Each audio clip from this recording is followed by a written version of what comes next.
Mahasiswa dan anggota FKA melakukan briefing sebelum pelaksanaan bersih-bersih. Semua anggota terlibat dalam bersih-bersih masjid.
Setelah bersih-bersih, kita lanjut makan dan ngobrol bersama anggota FKAM nih. Bapak Oke, membangun saatnya kesadaran sesi dan mengajak wawancara masyarakat dengan umum, anggota khususnya FKAM. generasi muda, agar mau bergerak menjadi relawan secara sukarela.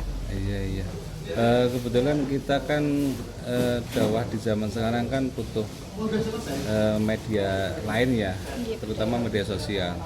Alhamdulillah kita juga sudah ada media sosial di Facebook, Instagram, YouTube. Kalau di TikTok belum ya, karena generasi anak sekarang kan mereka lebih cenderung melihatnya ke situ. Iya, betul.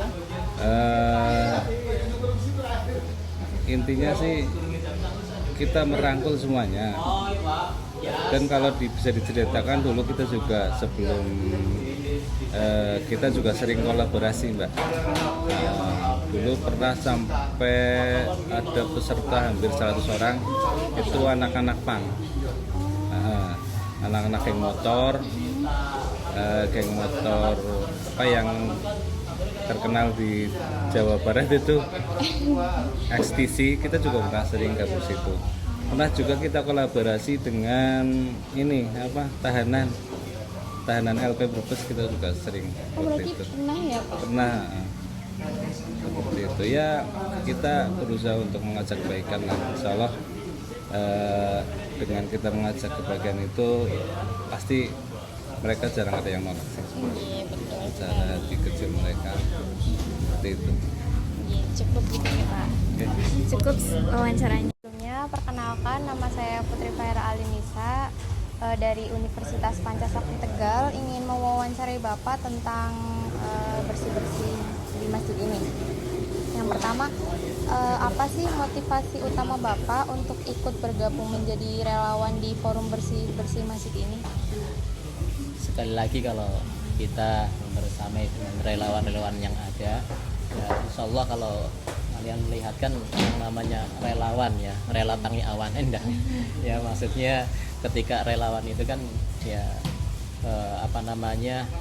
bersih tawakuf dan yang lainnya, tetapi karena motivasinya satu, ingin mendapatkan pahala dari Allah Subhanahu wa Ta'ala yang pertama, kemudian menjadikan masjid musola yang ada di Kabupaten Brebes ini menjadi bersih, sehingga nanti kenyamanan itu ada ketika sholat ya, kemudian ketika melaksanakan ibadah-ibadah yang lainnya itu ada, sehingga kita ini insya Allah ya mendapatkan pahalanya lagi ya, dengan kita membersihkan yang mbak-mbaknya dengan mas-masnya lihat di kesempatan lain gitu ya.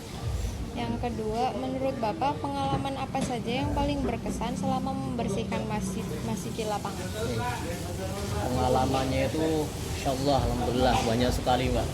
Ya kalau pengalamannya satu ya, ketika kita datang ternyata Allah tempat wudhunya itu kotor ya, sampai berlumut yang tebal. Ini tantangan yang luar biasa ya, dan ya ketika melihat ini mungkin ini sawang-sawang dan ya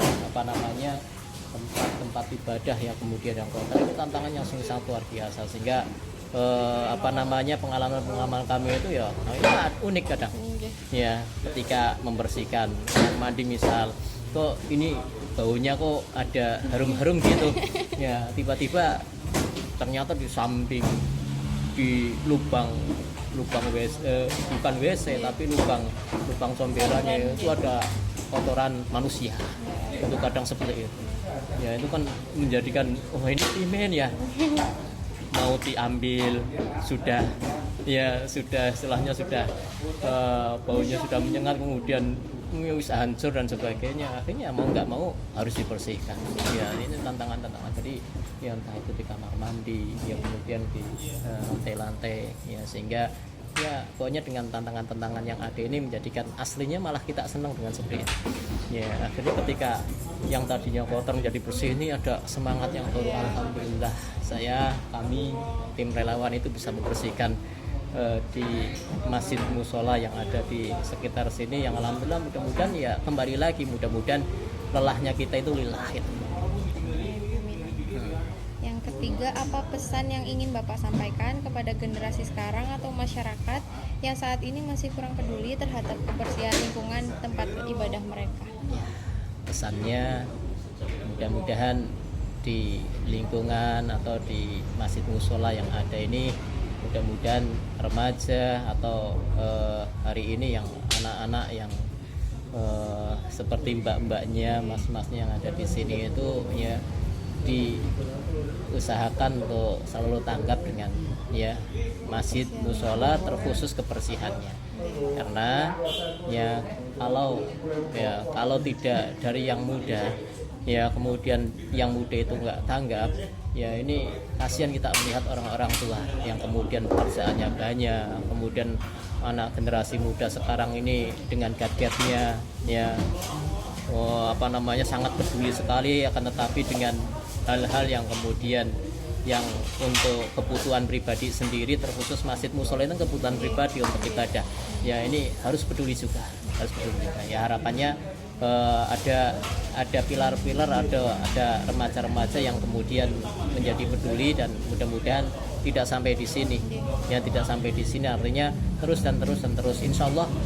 Kalau kita berprinsip barang siapa yang kemudian kita menolong agamanya Allah Subhanahu wa taala ya, maka Allah itu akan memberikan pertolongan pada kita ya, baik nanti di generasi muda maupun nanti generasi tua ya. Tatkala ya walaupun sebatas nyapu, ngepel, tapi kita berusaha untuk menolong agamanya Allah akan memberikan pertolongan gitu ya, gitu. Mungkin itu aja wawancara dari saya. Terima kasih banyak.